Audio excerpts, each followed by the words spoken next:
হতাশ হওয়া ইমানের পরিপন্থী কাজ। আল্লাহ পাক বলেছেন লা তাকনাতু মির রাহমাতিল্লাহ, আমার রহমত থেকে মায়ুস হও না। দেখেন হযরত আইয়ুব আলাইহিস সালামের কত বড় রোগ হয়েছে, শরীর পোকায় ধরেছে, জর্জরিত হয়েছে, দুর্গন্ধ হয়েছে, গ্রামের লোকেরা তাকে বের করে দিয়েছে, স্ত্রী পুত্র পরিজন সব চলে গিয়েছে। এমনকি জিহ্বায় যখন পোকা ধরল, হযরত আইয়ুব আলাইহিস সালাম আল্লাহ রাব্বুল আলামিনের দরবারে ফরিয়াদ করলেন, আন্নী মাসসানিয়াদ-দুররু ওয়া আনতা আরহামুর রাহিমিন। আয় আল্লাহ, আমি অসুস্থ হয়ে পড়েছি, আমি রোগাক্রান্ত হয়েছি, আর তোমার নাম রহমান রহিম, তুমি আমাকে রোগ মুক্ত করো। হযরত আইয়ুব আলাইহিস সালাম আল্লাহর দরবারে ফরিয়াদ করলেন, রব্বুল আলামিন সারা শরীরে পোকায় জর্জরিত হয়ে গেছে, এখন আমার জিহ্বায় পোকা ধরেছে, মাবুদ গো আমি তোমার কাছে ফরিয়াদ করি, আমার জিহ্বায় পোকা দিও না, কারণ জিহ্বাটাও যদি নষ্ট হয়ে যায় তাহলে তোমার মতো আল্লাহর জিকির আমি কি দিয়া করব। হযরত আইয়ুব আলাইহিস সালাম আল্লাহ পাকের কাছে যখন এ ধরনের ফরিয়াদ জানালেন, রব্বুল আলামিন তাকে তার রোগ মুক্ত করে দিলেন, তার স্ত্রী পুত্র সব আল্লাহ রব্বুল আলামিন ফিরাইয়া দিলেন। সুবহানাল্লাহ। সুতরাং মুমিন ব্যক্তি, কোরআন শরীফে সব আছে, কোরআনের মতো শ্রেষ্ঠ ওয়াজের কিতাব পৃথিবীতে আর, শুধু বোঝার দরকার। বিপদে, যত বড় বিপদ আসুক, কোন বিপদে মুমিন ধৈর্য হারাবে না। হযরত ইয়াকুব আলাইহিস সালামের ছেলে ইউসুফ আলাইহিস সালামকে যখন তিনি হারায় ফেললেন, তিনি অধৈর্য হয়ে গেছিলেন নাকি? অধৈর্য হন নাই। কারণ আমি আমার বক্তৃতার সূচনায় বলেছি, আমরা কল্যাণ বুঝি না, অকল্যাণও বুঝি না। কোন বিপদ আসলে পরে আমরা হয়রান হয়ে যাই, কিন্তু বিপদের মধ্যে কল্যাণ আছে আমরা তা বুঝতে পারি না। কথা বুঝে আসছে? হযরত ইউসুফ আলাইহিস সালামকে কুয়ার ভিতরে ফেলে দেওয়া হলো। 11 ভাই মনে করেছে কুয়ার ভিতরে ফেলে দিয়া ইউসুফ আলাইহিস সালামকে মেরে ফেললাম, কিন্তু তারা বোঝে নাই আসল কামটা কি হয়েছে। এটা তো কুয়া নয়, এটা একটা টানেল, এটা একটা সুড়ঙ্গ। একদিকে কেনান হলো তার এক মুখ, ওই সুড়ঙ্গের এক মুখ হলো কেনানের। কেনান ইউসুফ আলাইহিস সালামকে ফেলে দেওয়া হলো কুয়ার ভিতরে মারার জন্যে, কিন্তু আল্লাহ পাকের ইচ্ছা ইউসুফ আলাইহিস সালাম মরবে না। এই টানেলের অপর প্রান্ত, মিশরের সিংহাসনের টানেলের এপার দিয়া ইউসুফ আলাইহিস সালামকে ঢুকালেন, অপর প্রান্তে মিশরের সিংহাসনে ইউসুফকে আল্লাহ বসাইয়া দিলেন। হযরত ইয়াকুব ছেলের জন্য অধৈর্য হলেন না। যখন তিনি খবর পেলেন ছেলে বাঘে খেয়ে ফেলেছে, তিনি তখন বলেছেন, ফাসাবরুন জামিলুন আসাল্লাহু আইয়াতিয়ানি বিহিম জামিআ ইন্নাহু হুয়াল আলিমুল হাকীম। ফাসাবরুন জামিল, আমি উত্তম ভাবে ধৈর্য ধারণ করলাম, এবং আমি বিশ্বাস করি আল্লাহ রাব্বুল আলামিন আমার হারানো সবকিছু আমাকে ফিরাই দিবেন। বহু বছর পর যখন হযরত ইউসুফ আলাইহিস সালাম প্রেসিডেন্ট হয়েছেন মিশরের, 11 ভাই গেল সেখানে সাহায্য আনার জন্য। সেই ঘটনা তো শোনাবো না, এমনি বলে যাচ্ছি। এরপরে তিনি তাদেরকে পরিচয় দিলেন, ওরা ভয় পেয়ে গেল।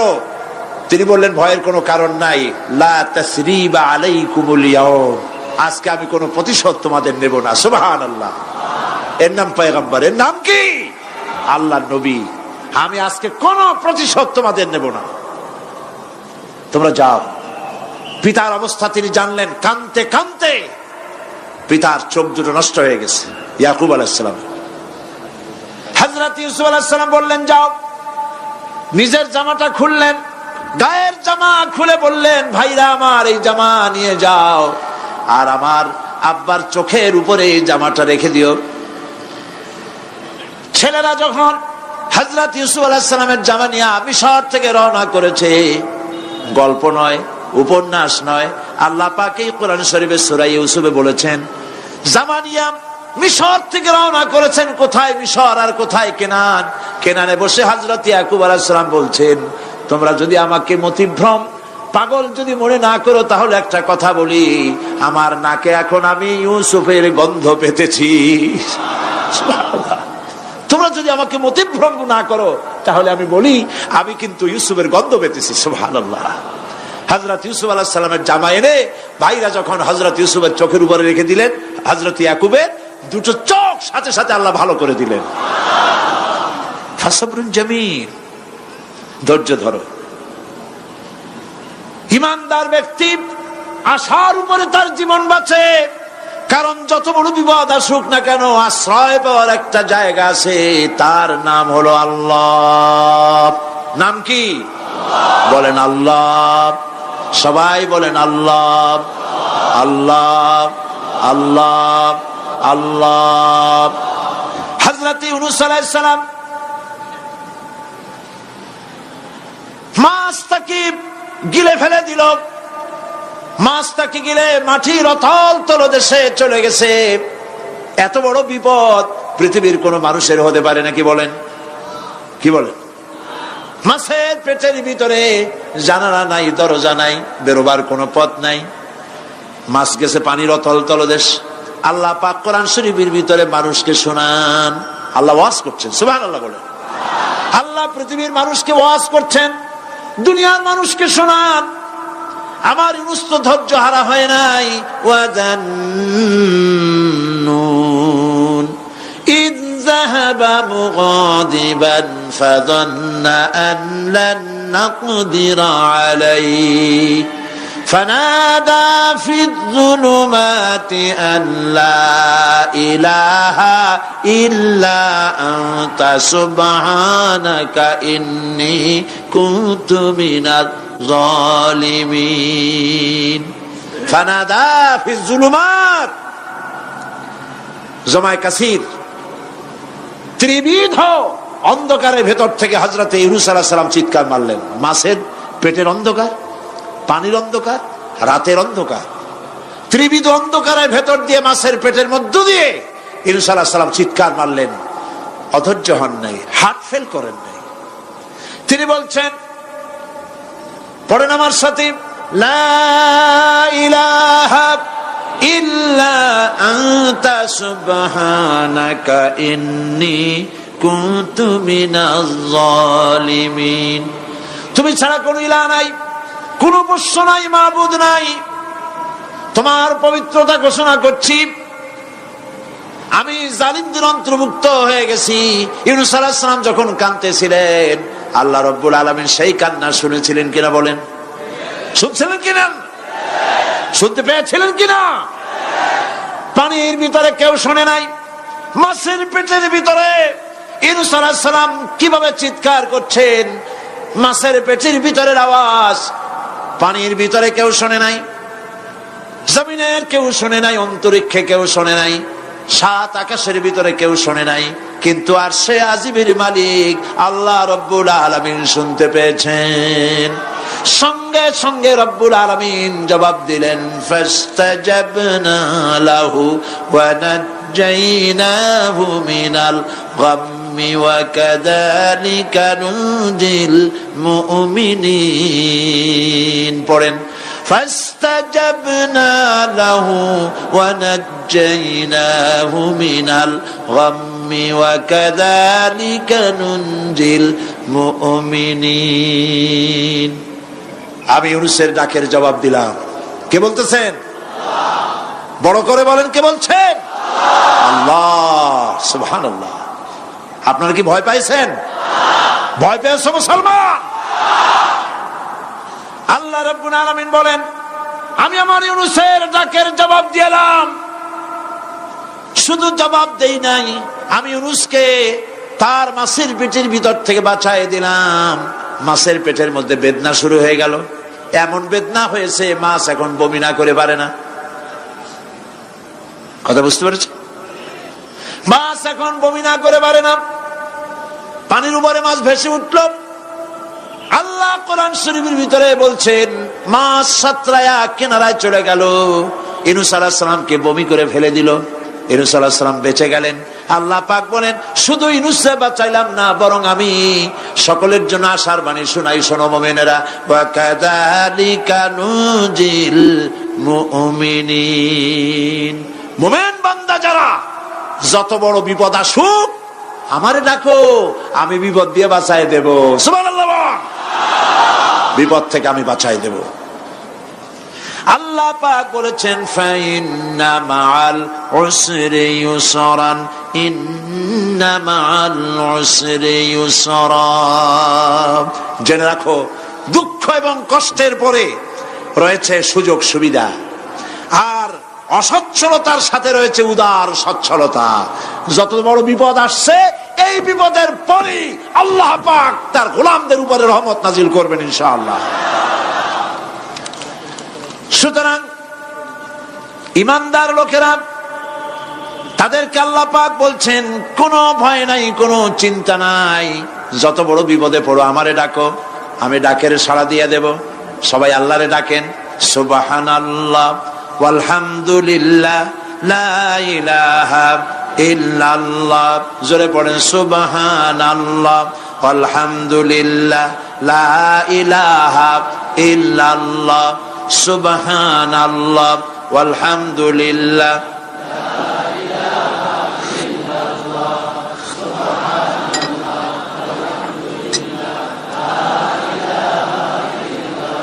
লা ইলাহা ইল্লাল্লাহু মুহাম্মাদুর রাসূলুল্লাহ। আল্লাহর উপর ঈমান আনলে যত ফায়দা হয় এত ফায়দা দুনিয়ায় কোথাও নাই। সুবহানাল্লাহ। আল্লাহর উপর ঈমান আনার ৫ম নম্বরের ফায়দা কয়টা বলছি? 5টা বলছি। আপনাদের অসুবিধা হচ্ছে নাকি? তাড়াতাড়ি শেষ করতেছি।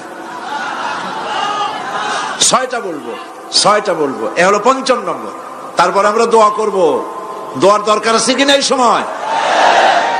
৫ম নম্বরে আল্লাহর উপরে ঈমান আনলে পরে আরেকটি বড় ফায়দা, সেটা হলো কঠিন এবং কঠোর বিপদে আল্লাহ পাক তার মধ্যে অবিচলতার এবং ধৈর্য ধরার তৌফিক দিয়ে দেন। সুবহানাল্লাহ।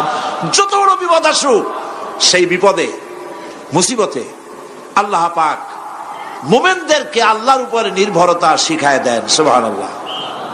কারণ মুমিনদের জানা আছে যে ঈমানদারদের বিপদ নতুন কিছু নয়, একেবারে আদম আলাইহিস সালাম থেকে শুরু হয়ে আসছে, ঠিক কিনা? আদম আলাইহিস সালামের বিপদ হয় নাই? আদম আলাইহিস সালামের বিপদ কি? শয়তান।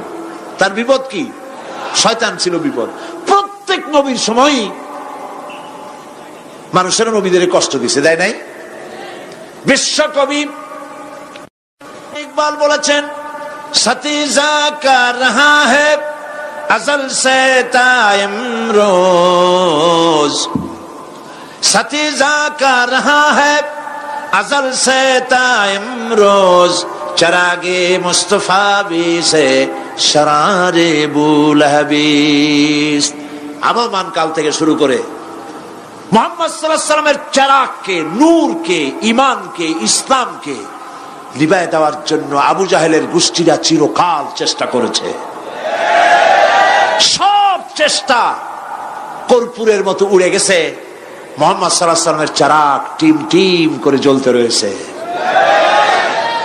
আল্লাহ পাক বলছেন, ইউরিদুনা লিইউতফিউ নূরাল্লাহি বিআফওয়াহিহিম ওয়াল্লাহু মুতিম্মু নূরিহি ওয়ালাউ কারিহাল কাফিরুন। ওরা চায় মুখের ফু দিয়া, কারা? কাফেরেরা। ইসলাম সহ্য করতে পারে না যারা, ওরা চায় মুখের ফু দিয়া আমার আলোটাকে নির্বাপিত করে দেবে। আল্লাহ পাক বলেন, ওয়াল্লাহু মুতিম্মু নূরি, আমি আমার নূরকে পূর্ণতা দান করব, তাতে কাফির বেঈমানদের মনের ভিতরে যত জ্বালা হোক, যন্ত্রণা হোক, ওদের কলজা যত পুড়ুক, ইসলাম তার বিজয় পতাকা নিয়ে উঠবে, কেউ ঠেকাতে পারবে না। আল্লাহ রাব্বুল আলামিন, আল্লাহ পাক বলছেন, ওয়াকাযালিকা জাআলনা লিকুল্লি নাবিয়্যিন আদুওয়াম মিনাল মুজরিমিন। আর এমনি করে আমি সকল নবীর শত্রু বানিয়েছি সব পাপিষ্ঠ অপরাধ প্রবণ লোকদের। শুনছেন কথা? শোনেন নাই? আল্লাহ পাক বলছেন দুনিয়ার সব নবীদের তাদের জন্য আমি শত্রু বানাইছি। কাদেরকে? যারা সব থেকে বেশি পাপিষ্ঠ, অপরাধ প্রবণ, এরা হচ্ছে নবীর দুশমন। এরা সব নবীদের সাথে দুশমনি করেছে। আজও দেশের আলেমদের সাথে দুশমনি করে সবচাইতে বড় পাপিষ্ঠরা। এটা কোরআন। এটা কি? কোরআন। জোরে বলে এটা কি? আল্লাহ রাব্বুল আলামিন বলছেন ওয়াকাযালিকা জাআলনা লিকুল্লি নাবিয়্যিন আদুওয়াম মিনাল মুজরিমিন। সব পাপীরা, পাপিষ্ঠরা আমার দ্বীনের দাওয়াত যারা দেয় তাদেরকে জীবনের দুশমন মনে করে। কেন? শোনেন, আমি কারো আওয়াজ শোনাচ্ছি? কারো আওয়াজ শোনাচ্ছি? আমার আল্লাহর আওয়াজ। অপরাধটা কি? নবীদের বিরুদ্ধে, নবীর ওয়ারিস ওয়ারাসাতুল আম্বিয়া কারা,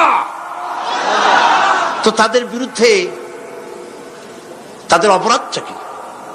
তাদের অপরাধ সম্পর্কে আল্লাহ নিজে বলেন وَمَا نَقَمُوا مِنْهُمْ إِلَّا أَنْ يُؤْمِنُوا بِاللَّهِ الْعَزِيزِ الْحَمِيدِ।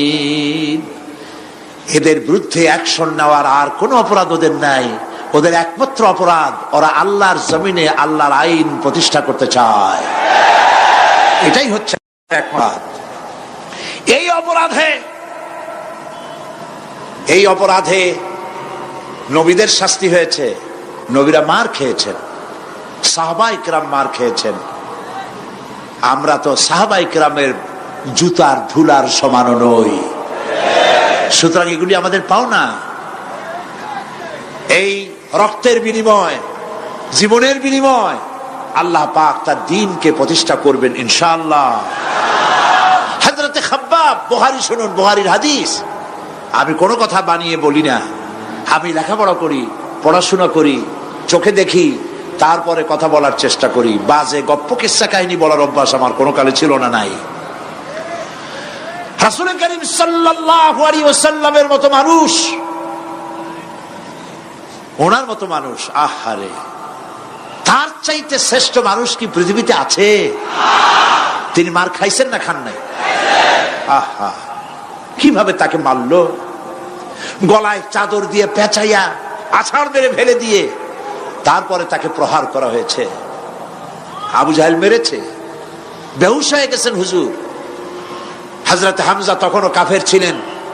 শিকার থেকে ফিরে এসে মুহাম্মদ সাল্লাল্লাহু আলাইহি ওয়াসাল্লামের অবস্থা দেখে পায়ের রক্ত মাথায় উঠে গেছে। আপন ভাইয়ের ছেলে, আর এমন ছেলে। চলে গেলেন আবু জাহেলের বাড়ি। বললেন, আবু জাহেল, তুই নাকি মুহাম্মদ সাল্লাল্লাহু আলাইহি ওয়াসাল্লাম মারছিস? কেন মারলি?